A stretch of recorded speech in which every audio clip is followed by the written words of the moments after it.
Welcome to Kenton's videos. Enjoy the video. You begin by setting controls and stance.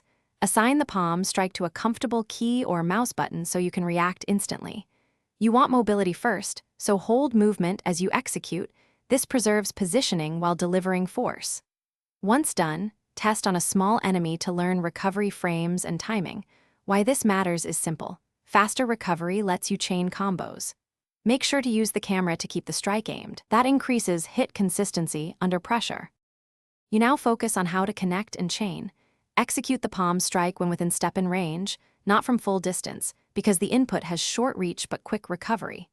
Once you land it, immediately press the follow-up keys for a low kick or elbow to maintain pressure. Chaining increases stagger and prevents counters. Make sure to mix in an evade or parry after 2 hits since you'll often be vulnerable. This rhythm, strike then confirm, improves damage and control. You finish combos by either a heavy palm or a quick grapple depending on the enemy's posture. Heavy palm trades speed for extra damage, while grapple secures positional advantage. Once done, evaluate failures. If you miss inputs often, change binds or lower mouse sensitivity to reduce input error.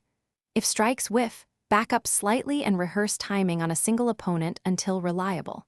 One troubleshooting tip: if the animation feels off, Thanks for watching. Consider subscribing if we helped you.